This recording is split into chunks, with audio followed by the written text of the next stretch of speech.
সব থেকে বেশি কঠিন কাজ কোনটা? তপস্যা করা, অর্থাৎ সব কিছু। কারণ যখন আপনি তপস্যা করেন তখন সেখানে আপনার ধৈর্য ভাঙার মতো কেউ থাকেন না, না কোনো বন্ধু, না কোনো আত্মীয়, না কোনো শত্রু, কেউ না। কিন্তু যখন আপনি এই সমাজে, এই পরিবারে থাকেন, কোনো না কোনো ব্যক্তি এসে আপনার ধৈর্যের বাঁধ ভেঙে দেওয়ার ক্ষমতা রাখেন।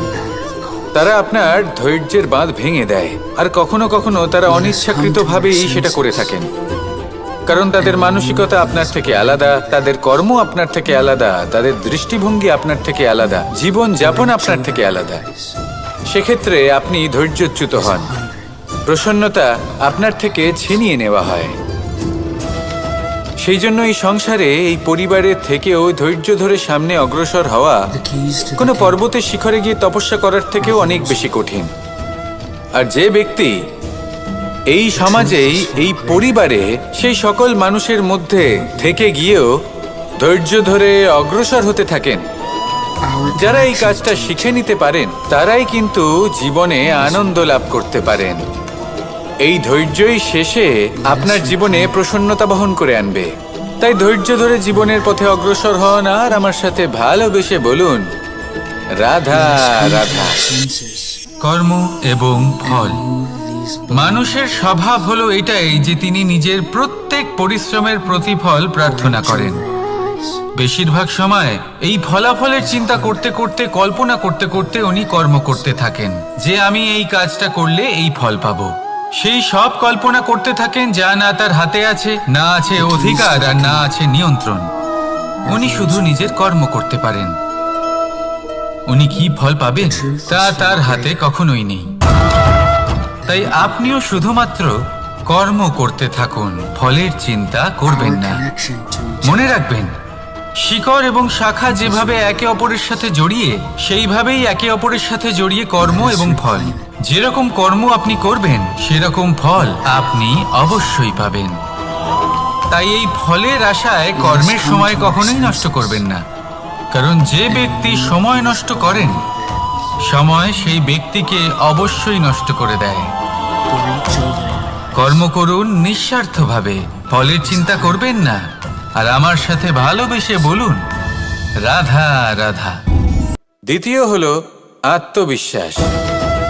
হেরে যাওয়া বস্তুও আবার জিতে নিতে পারবেন। যদি আপনার নিজের আত্মবিশ্বাস থাকে, তাহলে আপনি কখনো পরাজিত হবেন না। এবং তৃতীয় হলো অহংকার। জয়লাভ করার পরেও কিন্তু এটা আপনাকে পরাজিত করতে পারে। সেই জন্য জীবনে সঙ্গবদ্ধ হন, আত্মবিশ্বাস রাখুন, কিন্তু কখনোই অহংকার করবেন না। এই অহংকার আপনার থেকে সব কিছু কেড়ে নিতে পারে। এই অহংকারের জন্যই মথুরাপতি কংস নিজের পতনের দিকে অগ্রসর হয়েছিলেন। এই অহংকারকে ত্যাগ করুন আর আমার সাথে ভালোবেসে বলুন, রাধা রাধা। আমরা যখনই কোনো গাছের চারা রোপণ করি, তখন সবার আগে পরীক্ষা করে দেখি যে যেখানে আমরা চারা রোপণ করতে চলেছি সেখানকার মাটি আদৌ উর্বর কিনা, সেই মাটি সেই চারাকে বাড়তে সাহায্য করবে কিনা। যখন একটা চারা রোপণের আগে আমরা এত কিছু ভাবতে পারি, তাহলে কাউকে বিশ্বাস করার আগে আমরা কেন ভাবি না? জীবনে কখনো এই বিশ্বাসরূপী চারা কোথাও রোপণ করার আগে বোঝার চেষ্টা করুন যে যার ওপর আপনি বিশ্বাস করতে চলেছেন সে কি আদৌ আপনার বিশ্বাসের যোগ্য কি না। ভেবে দেখুন সেই ব্যক্তি ভবিষ্যতে গিয়ে আপনার বিশ্বাস ভাঙতে পারে কিনা। এটাও ভেবে দেখুন যে যাকে আপনি বিশ্বাস করতে চলেছেন তাকে আপনি বিশ্বাস করলে নিজের জীবনের উদ্দেশ্যে আপনি অগ্রসর হতে পারবেন কিনা। আর তার জন্য প্রয়োজন সঠিক সিদ্ধান্ত, পরখ করা, কোনটা উচিত কোনটা অনুচিত সেটা বোঝা।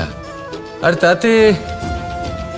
তাতে কিন্তু আপনি সন্দেহবাতিক হবেন না, তাতে আপনি আরো নিপুণ হয়ে উঠবেন। তাই যদি আপনি নিপুণ হয়ে উঠতে চান, তাহলে বোঝার চেষ্টা করুন, পরখ করে দেখুন, কোনটা উচিত কোনটা অনুচিত বুঝুন। আর বিশ্বাস তখনই করুন যখন আপনি 100% নিশ্চিত হবেন যে সে বিশ্বাসের যোগ্য। আসুন আমার সাথে ভালোবেসে বলুন, রাধা রাধা। রাধা কখনো কখনো আমার জন্য বড়ই সুগন্ধি আতর নিয়ে আসে, পারিজাত ফুলের মালা নিয়ে আসে আমার প্রসাধন করবে বলে, এবং আমার সব থেকে বেশি প্রিয় মাখন নিজে হাতে বানিয়ে হাতে পিষে নিতে হয়। তারপরে তার থেকে যে রস নিঃসৃত হয় সেই মনে রাখবেন, আপনি হলেন সেই দুধ যাকে মন্থন সহ্য করতে হবে মাখন হয়ে ওঠার জন্য। মনে রাখবেন, আপনি হলেন সেই ফুলের মতন যাদের পিষ্ট হতে হবে সুগন্ধি আতর হয়ে ওঠার জন্য, যাকে এই সংসার পছন্দ করে। কখনো কখনো জীবনে আপনার সাথে খারাপ শুধুমাত্র এই কারণে ঘটে যাতে আপনার শ্রেষ্ঠ রূপ এই সংসারের সামনে আসতে পারে।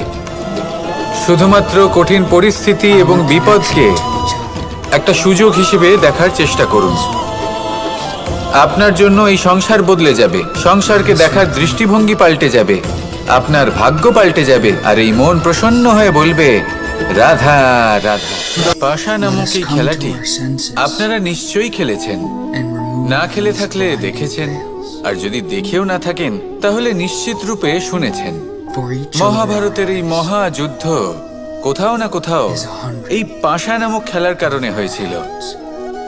পাশার এই বিচিত্র খেলা, দান, এইসবের কারণে কেউ নিজের মাথায় রাজ মুকুট পরিধান করেছিলেন, আবার সেখানে পরাজিত হওয়ার জন্য কাউকে বনবাসও ভোগ করতে হয়েছিল। কিন্তু এই খেলা সমাপ্ত হওয়ার পরে সমস্ত ঘুঁটি আর এই পাশার ছক একই পুটলিতে স্থান পেল। এটাই হলো আমাদের জীবন। এই সংসারে আমরা জয় পরাজয়ের বিষয়ে এতটাই ভাবি, এত চিন্তা করি যে এই জীবনের খেলার আনন্দটাই উপভোগ করতে পারি না। আর অবশেষে কি হয়? কেউ জয়ী হন, কেউ পরাজিত হন, কিন্তু দুজনেই একই স্থানে পৌঁছে যান। প্রত্যেক ব্যক্তি মৃত্যুর পরে একটি নির্দিষ্ট স্থানেই পৌঁছতে বাধ্য, কিন্তু ততক্ষণ এই জীবন, এই খেলা, তার আনন্দ উপভোগ করুন। এই সংসারে সেই ব্যক্তি শ্রেষ্ঠ স্থানে পৌঁছতে পেরেছেন যিনি এই সংসারকে প্রকাশ প্রদান করেছেন, যিনি কখনো জয় পরাজয় এই বিষয়ে ভাবেননি, শুধু এই জীবনের খেলার আনন্দ উপভোগ করেছেন। এটাই আপনিও করুন, আর আমার সাথে ভালোবেসে বলুন রাধা রাধা। প্রত্যেক মানুষ নিজের জীবনে দুঃখ অনুভব করেন। প্রত্যেকের দুঃখ আলাদা হতে পারে। কারোর মনে এই দুঃখ থাকে যে সে তার বাবা মায়ের সব ইচ্ছে পূরণ করতে পারেননি। কেউ এটা ভেবে দুঃখ পান যে সে চিরকাল সদাচার করেছেন, সৎকর্ম করেছেন, কিন্তু তাও তাকে দুরাচারী বলে মনে করা হয়। কেউ এটা ভেবেও দুঃখ পান যে তার সামনে যে ব্যক্তি রয়েছেন তার চোখে তিনি শত্রু হয়ে উঠেছেন বা দুষ্ট হয়ে উঠেছেন, যেখানে তিনি হয়তো কোনো অনুচিত কাজই করেননি। এবার এই সমস্ত বিষয় নিয়ে ভেবে নিজের ব্যক্তিত্ব নিয়ে সন্দেহ প্রকাশ করবেন না। যদি নিজের ব্যক্তিত্ব নিয়ে কোনো সন্দেহ থেকে থাকে তাহলে কর্ম সংক্রান্ত প্রশ্ন করুন যে আপনি যা করেছেন তাতে কি উচিত ছিল, কি অনুচিত ছিল। যেটা প্রয়োজন সেটা এটা বোঝার যে আপনার অন্তর্মন, আপনার বিবেক আপনাকে কি বলছে, আর আপনার অন্তর্মন আর আপনার বিবেক আপনাকে যেটা করতে বলবে শুধু সেটাই করুন। আর তারপরে এই সংসার কি বলবে, কি ভাববে সেসব নিয়ে ভাবতে যাবেন না, কারণ এই সংসার তো ঈশ্বরকেও প্রশ্ন করে থাকে, ঈশ্বরকেও দোষী মনে করে। কখনো কখনো যখন কোনো ঘটনা মানুষের ইচ্ছা অনুযায়ী ঘটে না, তখন মানুষ এটা বলে যে হে ঈশ্বর, আপনি আমার পাশে থাকলেন না, আপনি বড়ই কঠোর, এটা আপনার দোষ। যেখানে বেশিরভাগ সময় হয়তো সে নিজেই নিজের কর্মফল ভোগ করছে, আর কখনো কখনো ঈশ্বর হয়তো তার জন্য আরো ভালো কোনো পরিকল্পনা করে রেখেছেন, কিন্তু মানুষ সেটা বুঝতে পারে না। তাই দিনের শেষে যেটা প্রয়োজন সেটা হলো নিজের মনের কথা বুঝতে হবে। আপনার বিবেক কি বলছে শুধু সেটাই করুন, আর সামনে এগোতে থাকুন। আমার সাথে ভালোবেসে বলুন রাধা রাধা। পরিবর্তন, এটা হলো সৃষ্টির অমূল্য নিয়ম। এই সংসারে সবকিছু সময়ান্তরে পরিবর্তিত হয়, এই সময়ও পরিবর্তিত হয়। পরিবর্তন চিরকাল হয়ে এসেছে আর চিরকাল হতে থাকবে, কিন্তু এবার আমরা সেই পরিবর্তন কিভাবে লাভ করব, যেটা আমাদের প্রয়োজন, যেটা আমরা চাই। আমরা জীবনে বিকাশ চাই। এই বিকাশ কিভাবে লাভ করতে পারি? এই প্রকৃতি কিন্তু আমাদের অত্যন্ত উত্তম উদাহরণ দিয়ে বুঝিয়েছে। একটি বিন্দুর উদাহরণ দিয়েছে, যা ভবিষ্যতে একটা বিশাল নদীর আকার ধারণ করে। এটা কিভাবে হয়? মেঘ থেকে একটি বিন্দু ঝরে পড়ে সেই পর্বতের ওপর যেখানে হিম আছে। সেই হিমের সংস্পর্শে আসা মাত্র সেই বিন্দুর সাথে আরো বেশ কিছু বিন্দু যুক্ত হয়। তারপর তারা অগ্রসর হয়, আরো কিছু বিন্দু যুক্ত হয়, আস্তে আস্তে একটা ক্ষীণ ধারার রূপ ধারণ করে। এবং সেটাই ভবিষ্যতে আরো এগোতে থাকে। অনেকটা যাওয়ার পর যখন অনেক সংখ্যক বিন্দু একসাথে যুক্ত হয়, তখন সেটা বিশাল নদীর আকার ধারণ করে। এবার আমরা মানুষ বলে আমাদের সাথে এই নিয়মের অন্যথা হয় তা নয়। আমরাও এই প্রকৃতির অংশ। আমাদের ক্ষেত্রেও একই নিয়ম প্রযোজ্য। যখন পরিশ্রম করে অনেক সংখ্যক বিন্দু আমরা একত্রিত করব, তখনই পরিবর্তনের নদী প্রবাহিত হবে। প্রয়োজন হলো নিরন্তর পরিশ্রম করা এবং ধৈর্য ধরা। এটা করতে থাকুন, জীবনে সবকিছু লাভ করতে পারবেন। কারণ প্রকৃতি আমাদের এটাই শিখিয়েছে। আর আমরা এই ব্রহ্মরই একটি অংশ, যার দ্বারা এই ব্রহ্মাণ্ড নির্মিত। আসুন আমার সাথে ভালোবেসে বলুন, রাধা রাধা। কখনো এই প্রকৃতির দিকে তাকিয়ে থাকবেন। এই প্রকৃতি অনেক ধরনের শিক্ষা দেয়। কোনো একটা গাছকে দেখুন, কিভাবে সে মাটি থেকে জল শুষে নেয়। কিন্তু সে নিজে গ্রহণ করে না, এই সংসারকে প্রদান করে, যাতে পশু পাখি মানুষ তারা এই ফল গ্রহণ করে শক্তিশালী হয়ে উঠতে পারে, সুস্থ থাকতে পারে। সেভাবেই নদী, সরোবর এরা নিজেরাও কিন্তু নিজেদের জল গ্রহণ করে না, মাটিকে প্রদান করে, পশু পাখিকে প্রদান করে। সূর্য নিজেও নিজের জন্য প্রজ্বলিত হয় না, সে প্রকাশ ছড়িয়ে দিতে চায় আমাদের সবার কাছে। সে আলো পৌঁছে দিতে চায়। এই প্রত্যেকের কর্মে পরমার্থ নিহিত আছে, আর সেই জন্যই এদের সকলকে পুজো করা হয়। তাই মনে রাখবেন, আপনার কাছে জীবন যাপনের অতিরিক্ত যা কিছুই আছে, তা পরমার্থের জন্য। তাহলে তার সদ্ব্যবহার করুন, আর আমার সাথে ভালোবেসে বলুন, রাধা রাধা। আমরা প্রত্যেকেই অবশ্যই এই দোষ চাপিয়ে দেন যে এদের জন্যই এই সমস্যা এসেছে। এবার যদি আমি আপনাকে কোনো পরামর্শ দিই, তাহলে এটাই বলবো যে দৃষ্টিভঙ্গি পাল্টে দেখুন। এই দৃষ্টিভঙ্গি দিয়ে দেখুন যে এই সংসারে যে সমস্যায় আসুক না কেন, তার জন্য কেউ দোষী নয়, না আপনি না অন্য কেউ। এই পুরো খেলাটাই আপনার মানসিকতা, আপনার দৃষ্টিভঙ্গি, আপনার মনের। কিভাবে বোঝাচ্ছি? যখন আমাদের মন শক্ত থাকে, তখন কঠিন থেকে কঠিনতর পরিস্থিতিও আমাদের জীবনে খুব বেশি হলে প্রতিস্পর্ধা হয়ে থেকে যায়। সেখানে যদি আমাদের মন দুর্বল থাকে, তখন অল্প কঠিন পরিস্থিতিও আমাদের কাছে খুব বড় সমস্যা হয়ে যায়, তাই না? একটা শক্ত মন কঠিন পরিস্থিতিকে প্রতিস্পর্ধা হিসেবে দেখে, আর তার মধ্যে ওটা সুযোগ খুঁজে নেয়। আমাদের শুধু এটাই করতে হবে। এই সংসারে অন্য কাউকে দোষী মনে করলে আপনার সমস্যা দূর হয়ে যাবে না। সেই জন্য এই সংসারকে দোষ দেওয়ার বদলে এই সমস্যার মূলে চলে যান, সেটাকে বুঝুন, নিজের এই মনকে শক্ত করে তুলুন। যদি আপনার মন শক্তিশালী হয়, তাহলে এই সংসারে অনেক বড় বড় কঠিন থেকে কঠিনতর পরিস্থিতিও যদি আসে, আপনার জীবনে যতই বড় বড় সমস্যা আসুক না কেন, আপনার লক্ষ্য লাভে বাধা দিতে পারবে না। আসুন আমার সাথে ভালোবেসে বলুন, রাধা রাধা। আমরা সবাই পাথর দেখেছি, পর্বতও দেখেছি, শুকনো পাতাও দেখেছি, শ্যামল বনানীও দেখেছি। কখনো ভেবেছেন পাথরের অস্তিত্ব কিন্তু ততক্ষণ পর্যন্ত যতক্ষণ সে পর্বতের গায়ে আটকে থাকে?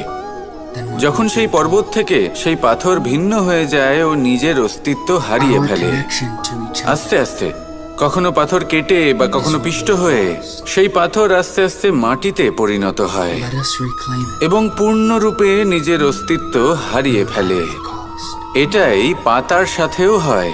এই পাতা যতক্ষণ গাছের ডালের সাথে যুক্ত ততক্ষণ তার অস্তিত্ব থাকে। যখনই ডাল থেকে বিচ্ছিন্ন হয় সেও নিজের অস্তিত্ব হারিয়ে ফেলে। আর এটাই আমাদের সাথেও হয়। যতক্ষণ আমরা নিজেদের আপনজনের সাথে যুক্ত থাকি আমাদের অস্তিত্ব বজায় থাকে। যখন আপনজনদের সাথে সম্পর্ক ছিন্ন করি তখন আমরাও আমাদের অস্তিত্ব হারিয়ে ফেলি। এবার এই সংসারের প্রত্যেক ব্যক্তি স্বতন্ত্র থাকতে চান, আর অনেক ব্যক্তি স্বতন্ত্র থাকবেন বলে আপনজনদের দূরে করে দেন আর তাদের সাথে এই সম্পর্ক ছিন্ন করেন। এটা কি সত্যি প্রয়োজন? আপনজনদের সাথে সম্পর্ক ছিন্ন করে নিজের অস্তিত্ব হারিয়ে ফেলা প্রয়োজনীয়, নাকি আপনজনদের সাথে সম্পর্ক বজায় রেখে নিজেদের স্বতন্ত্র করে রাখা সেটা আবশ্যক? নির্বাচন আপনারই।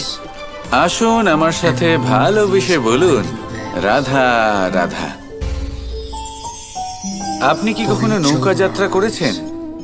করে না থাকলেও নিশ্চয়ই দেখেছেন যে এই জল যা নিজের অন্তরে সব কিছু সমাহিত করে নিতে পারে, এই নৌকা সেই জলের ওপরেই ভেসে থাকে।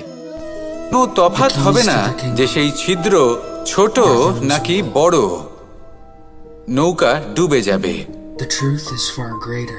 এই ছিদ্র হলো আমাদের জীবনে আমাদের অপগুণ, আমাদের দোষ, আমাদের বিকার। কখনো এটা ভাববেন না যে এই দোষ খুবই ছোট, এতে কিছুই যাবে আসবে না। না, সেই ছোট দোষ, সেই ছোট বিকার যদি সেটাকে শুধরে না নেন তাহলে সেটা আপনাকে আপনার পতনের দিকে নিয়ে যাবে। শেষ পর্যন্ত এটা আপনার উপর নির্ভরশীল যে আপনি কি চান। আপনার জীবনের এই নৌকা এভাবেই ডুবে যেতে দেখবেন, নাকি নিজেকে শুধরে নিয়ে সেই নৌকার সেই ছিদ্রটাকে ভরিয়ে তুলতে চাইবেন? নির্বাচন আপনার। আসুন আমার সাথে ভালোবেসে বলুন, রাধা রাধা। জল, জলই পৃথিবীতে বেঁচে থাকার জন্য আবশ্যক তো বটেই, কিন্তু এই জল আমাদের একটা অত্যন্ত গুরুত্বপূর্ণ শিক্ষা প্রদান করে। কখনো এই জলকে দেখেছেন? যে পরিস্থিতিতে এই জল প্রবাহিত হোক না কেন, এর উপর যা কিছুই প্রভাব থাকুক না কেন, এর পথে যতই বাধা আসুক না কেন, তার মধ্যে থেকে ও নিজের পথ ঠিক বের করে নেয়, কিন্তু নিজের প্রবাহ থামতে দেয় না, ক্রমাগত অগ্রসর হতে থাকে।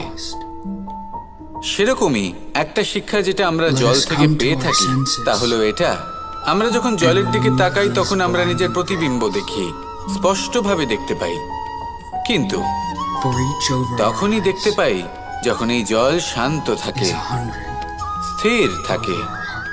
যদি এই জল অশান্ত হয়ে থাকে, স্থির না হয়, তাহলে আমরা এতে নিজের প্রতিবিম্ব দেখতে পাই না। এটাই আমাদের মনের সাথেও হয়ে থাকে। যখনই জীবনে কোনো সংকট আসে, যদি আমরা শান্ত মনে, স্থির মনে সিদ্ধান্ত নিই, তাহলে সেটা এমন একটা শীতল সিদ্ধান্ত হবে যেটা আমাদের ভবিষ্যৎকে একটা শ্রেষ্ঠ স্থানে নিয়ে যাবে।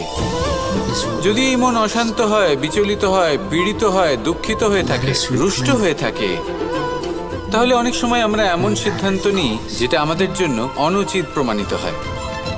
যখন আপনি ক্রুদ্ধ ছিলেন বা দুঃখের বশে ছিলেন, তখন অনেক সময় হয়তো এমন সিদ্ধান্ত নিয়েছেন যেটার জন্য ভবিষ্যতে আপনি অনুশোচনা করেছেন।